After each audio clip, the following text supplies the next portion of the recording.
Assalamualaikum warahmatullahi wabarakatuh.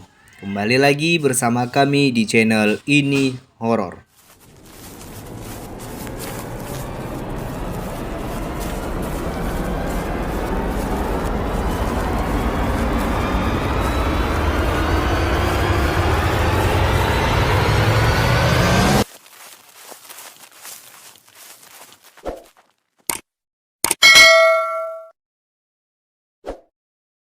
Baik, sebelum kita mulai ceritanya, alangkah baiknya teman-teman bantu subscribe, like, share, dan komen video-video kami agar kami semakin semangat untuk berkarya menceritakan kejadian-kejadian horor yang terjadi.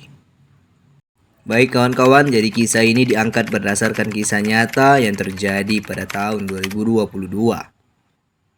Baik, tidak lama lagi kita akan langsung saja masuk ke dalam alur ceritanya. Malam itu, hujan turun sangat deras. Suara gemuruh angin kencang dan kilat seolah saling berkejaran di atas langit. Dalam sebuah rumah sederhana yang berada tepat di pojok komplek perumahan itu, seorang wanita tua berumur sekitar lebih kurang 90 tahunan itu nampak tergolek lemah di atas kasur. Bukan dalam kamar, tapi di ruang tamunya. Wanita tua itu ditemani dua orang anaknya dari masing-masing orang suami. Kita sebut saja namanya Daeng Hawiyah. Dia sudah menjanda 2 kali sejak dia masih berumur muda. Ibu tua itu sebenarnya memiliki seorang pembantu. Karena kedua anaknya itu yang kita sebut Jalal dan Serintil tidak tinggal bersama ibunya di rumah itu. Maka cuma Daeng Hawiyah berdua saja dengan sang pembantu. Namun, sejak Daeng Hawiyah jatuh sakit beberapa minggu lalu, keadaan dalam rumah itu juga tiba-tiba terasa aneh dan mencekam. Awalnya biasa saja, tapi lama-kelamaan keanehan itu sangat terasa mengganggu bagi Mbak Tri yang disebut seorang pembantu. Bukan apa, saat dia di dapur, Tri mendengar namanya dipanggil sama majikannya di dalam kamar. Namun saat didatangi, ternyata sang majikan sedang tertidur pulas. Belum lagi penampakan di sudut rumah itu. Tri sekilas melihat sosok perempuan tua yang berbadan bungkuk dan berkalungkan ular weling di sekeliling lehernya. Tak jarang Tri mendengar ada suara orang yang sedang bercakap tengah malam di ruang depan. Namun ketika Tri memeriksa, tak ada apapun yang terlihat kecuali sekelabat bayangan hitam yang langsung menghilang. Ada yang paling aneh dari keadaan sakit keras Daeng Hawiyah ini. Bahkan dokter yang menanganinya juga ikut heran. Jika pagi hingga jelang sore perempuan tua itu nampak sangat sehat bugar. Dia bahkan mampu bergerak lincah ke sana kemari melewati pergerakan perempuan yang jauh di bawah umurnya. Tapi jika sudah lewat terdengar azan maghrib, maka tubuh reot dan renta itu begitu sangat terlihat ringkih. Bahkan tak jarang wanita tua itu juga sepertinya tak kuat menahan beban tubuhnya sendiri. Bahkan biasanya Daeng Hawiyah itu tiba-tiba terjatuh sendiri akibat tak kuat menahan beban tubuhnya. Ya, lebih kurang tepatnya sebulan sejak Daeng Hawiyah sakit, Mbak Tri tiba-tiba saja mundur dari pekerjaannya sebagai pembantu di rumah itu. Mbak Tri tidak kuat lagi dengan keadaan horor yang ada dalam rumah itu. Maka mau tidak mau Jalal dan Serintil harus tinggal terlebih dahulu untuk merawat ibunya sambil mencari penggantinya Mbak Tri si pembantu yang baru saja resign. Dalam suatu waktu kemudian, jelang tengah malam sang ibu tiba-tiba berteriak. Entah apa yang dia teriakkan. Jalal buru-buru mendekat tapi kemudian mundur beberapa langkah. Dia melihat mata ibu mendelik seolah-olah hendak keluar dari rongga matanya. Lidahnya pun ikut terjulur dengan leher menghitam seperti bekas cekikan.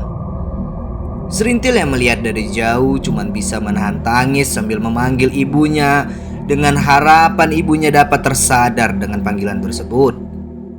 Dalam ketegangan itu, Jalal berinisiatif memanggil tetangga dan warga untuk dapat memeriksa keadaan sang ibu yang sedang dalam kejadian aneh ini. Dek! Nafas Daeng Hawiyah tiba-tiba terputus. Denyut jantung juga terhenti. Perempuan tua itu dinyatakan telah meninggal beberapa saat lalu sebelum tetangga dan warga berdatangan. Jalar tertunduk lesu dan tak berdaya. Serintil meraung menangis dengan hebatnya. Tak kuasa mereka berdua untuk dapat menahan kesedihan. Diputuskan malam itu juga Daeng Hawiyah akan dikuburkan. Baik Jalal maupun Serintil, keduanya disarankan untuk mengikuti acara penguburan malam itu juga. Maka sambil menunggu pemandi jenazah datang, beberapa orang langsung mempersiapkan segala sesuatu keperluan si jenazah ini. Namun, kehebohan langsung terjadi di saat kain kafan sedang diaturkan untuk membungkus sang jenazah tersebut. Tiba-tiba saja jasad Daeng Hawiyah bergerak, seolah hendak terbangun dari badannya yang awalnya seperti kaku layaknya orang yang telah meninggal. Sontak saja warga langsung terkaget dan berhamburan berlarian keluar. Daeng Hawiyah yang sempat bangun kemudian terduduk. Cuma melihat sekeliling ruangan disaksikan oleh warga yang melihatnya dari kejauhan. Dengan suara yang keras, perempuan tua itu berkata kalau dia tidak mati dan dia tidak akan pernah mati. Warga saling berpandangan heran dengan perasaan takut. Belum juga ada beberapa menit, suara sang nenek tua itu langsung terdengar sangat lemah. Dan lalu tak lama kemudian, akhirnya wanita tua itu jatuh terpingsan kembali. Perlu diketahui kalau Nenek Hawiyah itu mengalami beberapa kali kejadian seperti yang dialami tersebut barusan. Beberapa kali sempat disangka sudah meninggal karena denyut nadi dan detak jantung sudah tak terasa, tapi ternyata dia sadar lagi.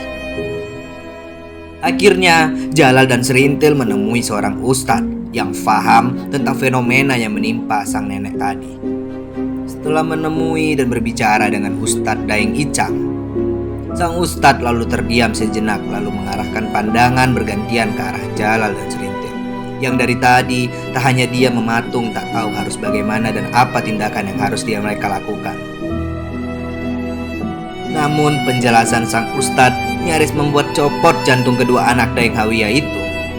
Bukan apa, ternyata sang ibu itu Daeng Hawiyah memakai sebuah pesugihan.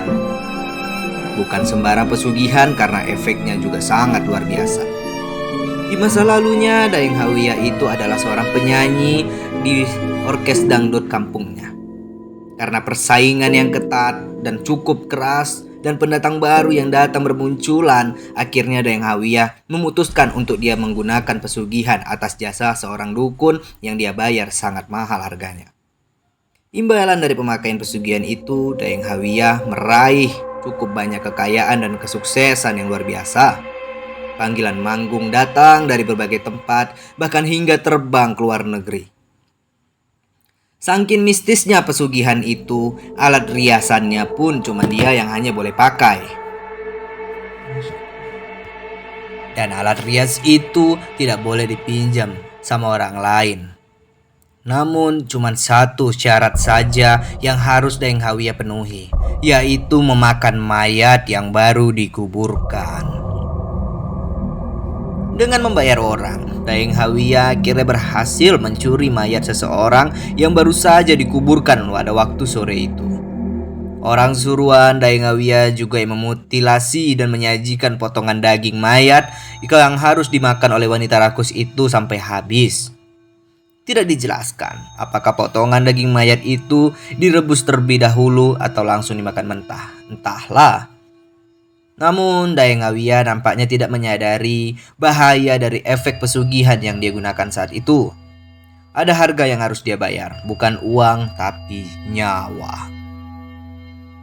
Lalu suaminya, ayah dari Jalal yang harus jadi tumbal dari pesugihan itu. Ayah Jalal itu adalah seorang teknisi listrik. Entah bagaimana, tepat 1 minggu setelah Daeng Hawiyah meraih kesuksesan awalnya, sang suami tewas dengan sangat mengenaskan. Kepalanya remuk ditimpa tiang beton yang akan dipasang oleh suaminya itu. Begitu juga dengan ayah dari Serintil yang merupakan suami kedua, berakhir mati konyol saat mengantar sang istri pergi memanggung. Dia tewas digilas mobil truk ketika kembali dari mengantar istrinya itu. Masalah sekarang terjadi yang menimpa Dayang Hawiyah yang seolah kelihatan sulit sekali untuk meninggal, padahal keadaannya begitu memprihatinkan, membuat Jalal dan Serintil kebingungan, sangat kebingungan sekali.